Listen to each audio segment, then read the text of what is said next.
Hi, I'm Mark Edwards. Welcome to Travelogue and welcome to Shanghai. Shanghai is a city of superlatives. In Shanghai, stunning neoclassical buildings sit side by side with dazzling skyscrapers and superstructures. But above all, this city still retains the traditional aspects of Chinese culture that makes Shanghai exactly what it is, unique. Shanghai, sometimes known as the Paris of the East, is a city of almost 20 million people, which has transformed itself from a fishing village into a bustling trade port and then world-famous business centre. It's a city with visions of a warp-speed future where old and new meld into one. Time to go and explore. Right, let's go and check out the Shanghai subway.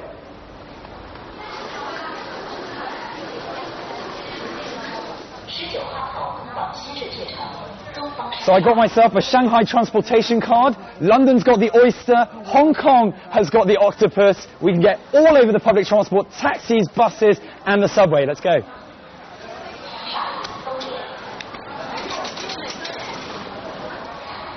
So with the Shanghai Metro service, you can get pretty much anywhere in the entire city. So if we have a look all the way on the west side to Hongqiao Airport, all the way to Pudong Airport here on the east side, we've got Nanjinglu, Pudong.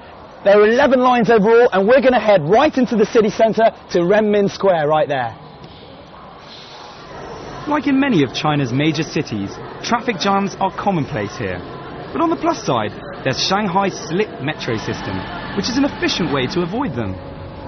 Announcements are in both English and Chinese, and the trains operate daily from 5:30 a.m.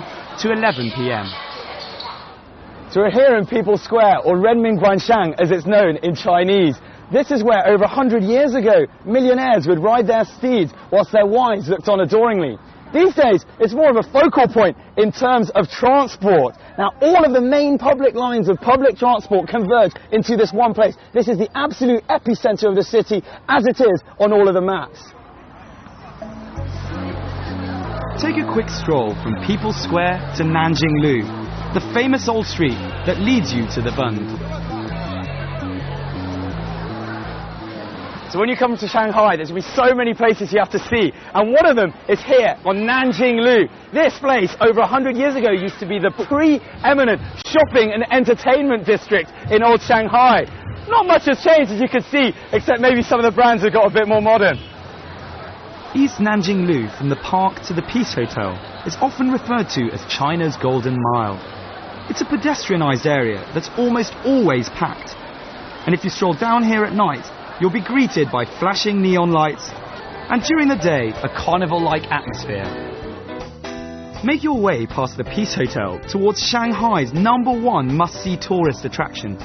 The Bund is a 2-kilometre sweep of historic buildings and a perfect introduction to Shanghai's glorious past. Filled with banks and institutions, to Europeans, it was Shanghai's Wall Street. Particularly beautiful at night, the best thing to do here is simply to stroll. So when you come to a new city, I always think it's worth, if you can, find yourself a local person who probably will be able to tell you some of the things about a particular city. In this case, Shanghai, I think it's particularly important because there's so much history and stories behind all of the fantastic architecture. I found a guy from my guidebook who's a contributor called Patrick. Hopefully he'll be able to help us out.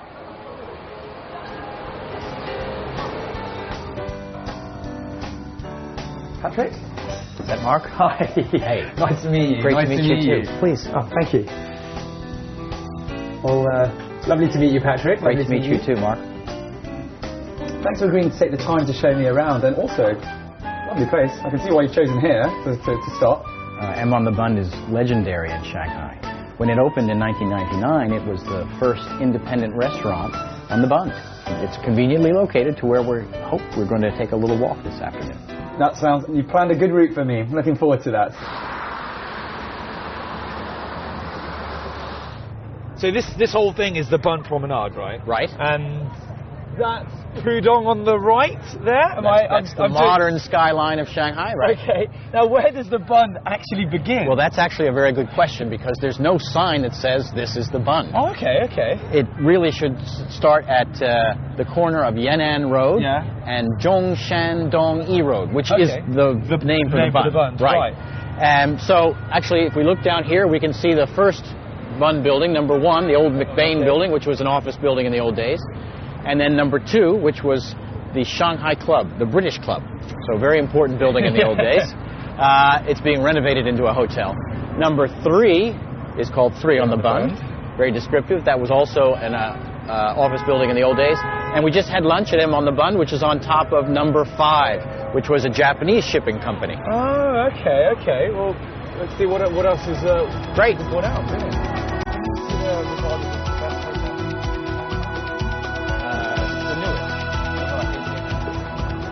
The building at number 9 is an interesting one, Mark, because it's from what I call the second generation of Bund buildings. You can see that it's made from brick, only goes up 3 floors, and it has those open verandas. Right. That's the former China Merchant Steamship Navigation Company. Okay, and so I take it by former, it's not still that now? No, no, no. Like many of the other buildings on the Bund, it's been renovated into a destination shopping, dining, or entertainment area. That's a retail clothing shop now. Okay. And the next building over is one of the most important on the Bund, the former Hong Kong Shanghai Bank. Ah. And when it was built in 1923, Hong Kong Shanghai Bank wanted to make a statement because it was the most powerful financial institution in the Far East at that time. And this is one of the grandest on the Bund. If you have time, go in and take a look at the mosaics in the rotunda there. It's a functioning bank, so we can't shoot in there now. The next building is also an important one, Mark. That's the old Customs House building from 1928, and it has a very distinctive clock tower on the top. Chimes every 15 minutes. Everyone on the Bund will always know what time it is. That's right, won't get lost. What is that now? Number 17 with the AIA on top used to be the North China Daily News, the largest English language newspaper in old Shanghai, British owned.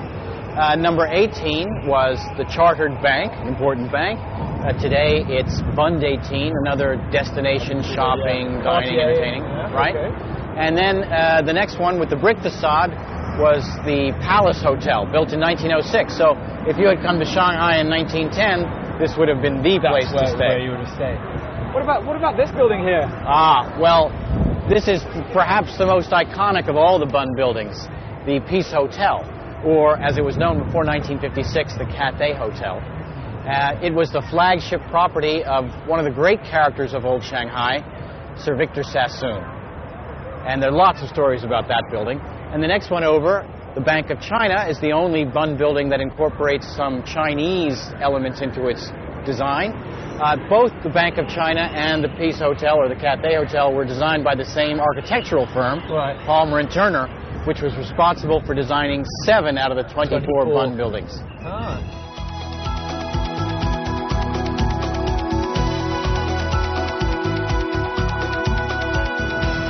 Right, so this is the Suzhou Creek. Okay. And the General Post Office in the distance. And right over here, this gray building is really the last building on the Bund. That's the old British consul's residence. Okay. And the consulate, the old consulate is next to it. And those were both built in the 1870s. So those are the oldest Bund buildings that you'll see. Wow. So this is the end of the Bund, This is it. Suzhou Creek and the General Post Office, and that's it. Okay.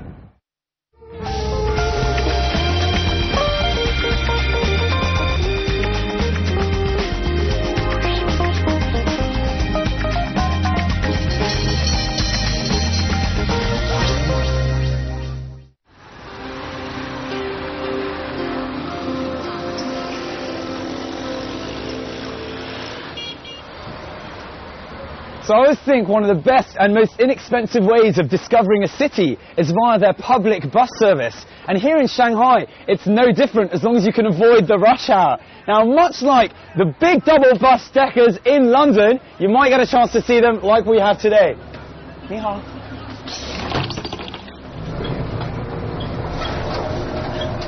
So interestingly, you'll find along this street and in many parts of Shanghai what they call the parasol trees, which are these sort of clipped trees which you can also find in Paris.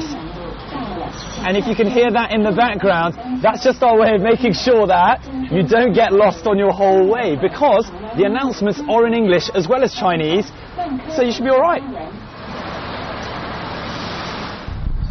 The French concession is to Shanghai what Kensington and Chelsea is to London.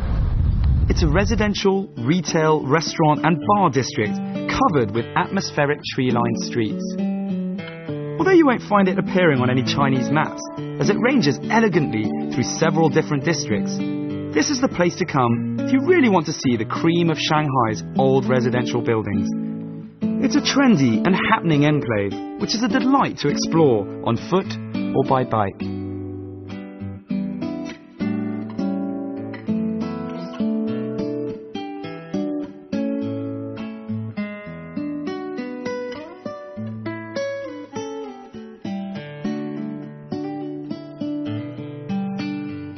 It's a perfect opportunity to let my local guide, well, guide me. A very interesting story is really across the street, because this is the old Song family compound. So each of the famous Song sisters and their brothers had houses in this compound. Each one of them had their own house in the compound. And this one belonged to Song Meiling, who was Chiang Kai-shek's wife. So we can go over and take a look if you want. Yeah, let's go and have a check it out. So today, this building is part of the high school attached to the Shanghai Conservatory of Music. Oh, so it's a school. So I think it's probably quite a nice school to go to. Absolutely. This is used as a rehearsal hall now, so if you're a student of one of the instruments, you can come here all the time. All of the houses in this complex were built using materials imported from other countries. Each house was made in the architectural style of a different country. As a tip, it's worth looking for a converted boutique hotel to stay in when you're in Shanghai to really get an idea of the architectural elegance of the houses in this area. So this is Madame Song Qingling's former residence. There aren't any signs in English, so try and remember number 1843. Let's go and have a look. Born in Shanghai in 1893, Song Qingling is known to many as the Mother of China. From an early age, she began to speak out against the dreadful conditions endured by women in her home country.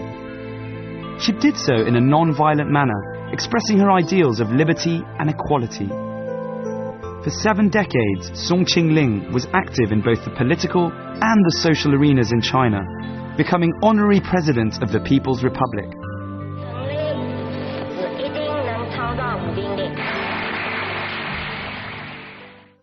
She lived here from 1948 to 1963, and the house is now preserved as a monument to her. The trees are absolutely wonderful. There's a lot of space right in the center of town. Yeah, and it's a gorgeous house, isn't it? Yeah. Yeah, we actually know the granddaughter of the gentleman who built the house in 1920, and I'm going to send her a picture if I can get one. So this building ahead just there, Well, that's right. The French concession was not just about lovely mansions. There were also wonderful apartment houses dotted throughout the neighborhoods. And this one was one of the most famous ones, the old ISS apartments. But it was more commonly known as the Normandy. The Normandy? Why is it called that? Well, because this was the golden age of cruise ships. And the Normandy was the most famous of the French cruise ships. And people thought that the sharp angle looked like the prow of that ship. Right, so they went for the Normandy rather than the Titanic, for instance. Probably a good idea. I think it had already sunk by that time. Wow.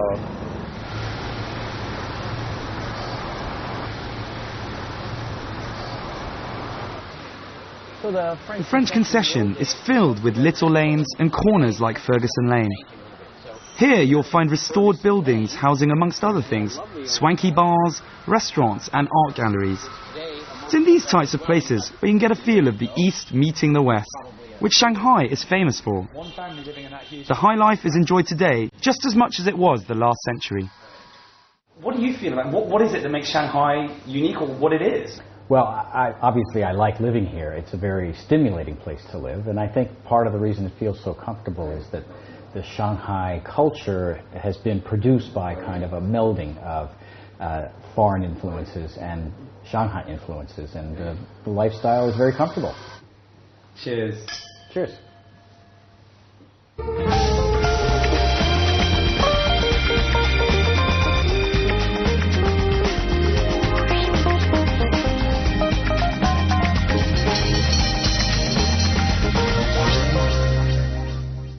So I've done a little research and found out about a company called Shanghai Sideways, and they specialize in taking tourists off the beaten track. Now, there's also an element of surprise. You're taken in a sidecar around the whole of Shanghai. Very excited, waiting for the guy to show up. Hopefully I won't have to wait too long.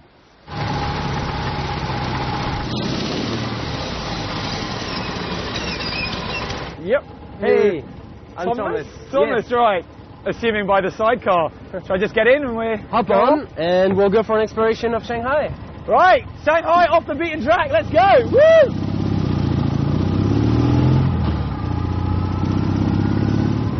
So how many tours do you give per day, roughly, Thomas? I guess right now we're at about 5 tours per day and growing. And do you ever do it in big groups? Yeah. Whether you're new to a city or a born and bred local, it's always good to try new things. In this case, our alternative means of visiting Shanghai has a little something for everyone. With Shanghai Sideways, you travel around the city checking out the most famous attractions, as well as some more obscure hidden gems. Shanghai was divided in 4 parts. You had the Chinese town, which is still now called the Old Town. You had the French concession, where we are, the English concession, and then the American concession. And back in the time of the concessions, there was a saying that in Shanghai, English people know how to do business, and French people know how to live. I'm taken to one of Shanghai's most famous residences, the postmodern greenhouse on Tongren Road. So, this is the greenhouse. This here? Yeah. So this place was built in 1938 by a Hungarian architect and is one of a kind. Can we check it out? Can we go in and have a look? Sure, absolutely. See what it's like inside? The beauty is in the inside. Yeah, cool.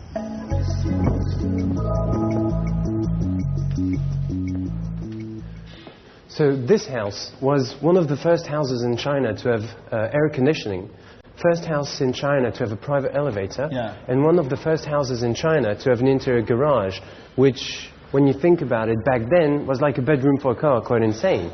Putting your car to sleep, I think, probably wouldn't have gone down that well in those days. Absolutely. It was the most modern house in Asia some 80 years ago, and it still doesn't look out of place today, and probably won't in 100 years' time. The owner, Wu Tongwen, was a rich businessman who made his fortune making paint, the most widely sold being green-coloured. Hence why he had the house painted green. It was designed by the Hungarian architect Ladislav Hudek, who was also responsible for the Normandy building we saw earlier.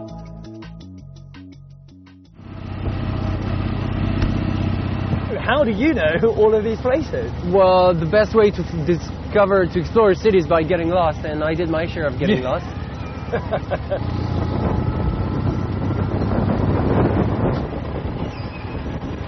So, Mark, this is the International Post Office of Shanghai, and we're going to go to the rooftop because there's my favorite view of Shanghai. All right. Shall we? Yeah, let's do it. Keeping me toasty warm, this is. It's an interactive trip where you're paired with a knowledgeable tour guide. This is your favourite view of Shanghai? Absolutely. This is the International Post Office, which is actually quite an old building, and which gives you a fantastic view of Pudong, Lujiazui, so over there, the financial district, and Puxi, where we are, which is the older part of Shanghai. Very clear as well. Ranging from 1 hour to 4 hours, you can take a trip with up to 60 people where you'll ride around in a convoy. It costs just under $150 for the full 4-hour interactive tour. And do you often bring people up here? Yeah. When you stop off and bring them up here?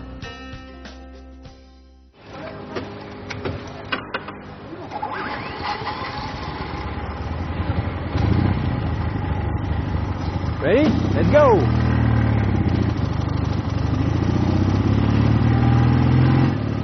They'll take you to a swanky Art Deco building housing several restaurants and cafes and a place for holding art exhibitions. It's called 1933 and was built from Portsmouth concrete imported from the UK. So this place was reopened to public in 2007 as a creative centre. So before that, no one could come in? No one could ever go. Now hold your horses. Check out here. The perspective down there is quite unique. So you can see. This used to be Shanghai's only fully incorporated slaughterhouse, where everything from holding, slaughtering and packaging was taken care of here. That's it? Well, yeah, Mark, this is the end of our tour. Hope you liked it. I had a fantastic time, Thomas. Thank you so much. Well, thank you. Cheers. Cheerio. Bye-bye.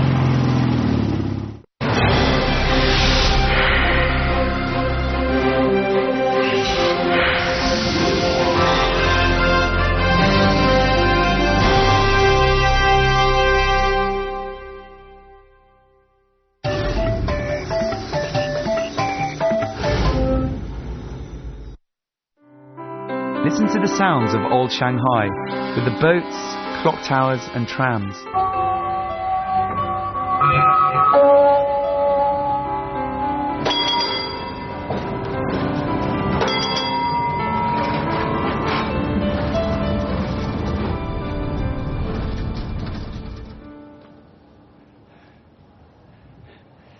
So it might seem like I've time travelled some 70 or 80 years to one of Shanghai's most famous old streets. That is Nanjing. I of course haven't time travelled. We're in the present day, but we're here at the Shanghai Film City, where they recreate some of the most famous sets from some of the greatest Chinese films of all time. What do you think? Shanghai Film City was opened in 2001 and is one of the largest studios in Asia. Situated in the Songjiang district, it's a journey of around an hour from Shanghai city centre. The whole park is laid out like a miniature old Shanghai. You'll be able to find fully furnished old-style buildings, railroad cars and old streets. So if you're feeling lazy, as I almost always am, you can hop onto this special type of transportation and have some special companions as well, from the looks of things. There's another reason to head out this way, as you might be able to chance upon the actual shooting of a movie or TV programme and rub shoulders with the stars. You might be able to spot the outdoor sets of Kung Fu Hustle or The Mummy 3, which were all filmed here. The studio's open from 8 AM to 5 PM, and the admission fee is 50 RMB. The Film City has given me a taste of the old school lifestyle. Let's see if we can find more in the city centre. So I've made it to Shanxi Nanlu to come and visit one of the symbols of old Shanghai architecture. It can be found all over the city, but here it's one of the best preserved. That is the Shikumen, or the stone gates that can be found. This place is called the Cité Bourgogne, which has been around for 80 years. Bit loud. And many of the inhabitants here are same ones that were here 80 years ago. Let's go and have a look. The most typical Shanghainese architectural form is the Longtang or lane neighbourhood. Over 70% of Shanghai's residents were born and raised in these narrow lanes with their tightly knit communities. Each of the dwellings has a shukumen, which is a stone gate entrance, and the lanes are lined by an exterior wall. In these places, everyone knows everyone else.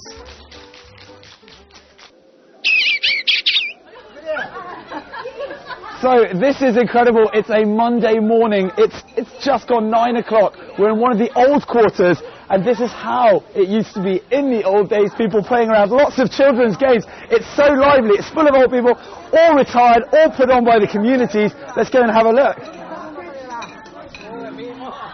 Come down here on a Monday morning and you'll see how lively the atmosphere is for the old retired folk in La Cité Bourgogne. Organised by the community, the residents have a chance to win various prizes in the form of household goods.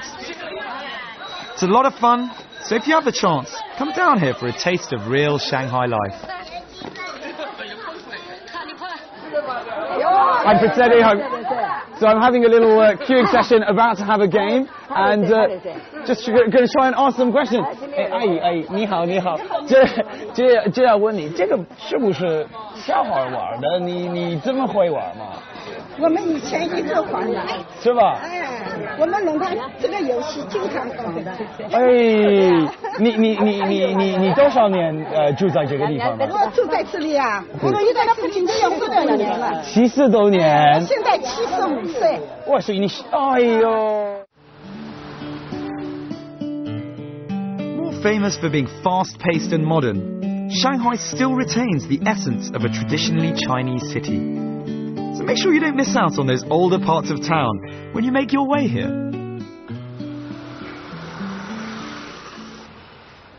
Shanghai is an extremely mixed city. On the one hand, you've got the international side with the five-star hotels, the large malls and the Western restaurants. On the other side, you've got the slightly more cultural aspect with the incredible architecture and the old houses that you simply have to go in and take a peek at. Unfortunately, got to wrap up the show for today. Hope you've enjoyed the last half an hour and I'll look at an older, more traditional side of Shanghai life. I'm Mark Edwards and I'll catch you very soon on another episode of Travelogue.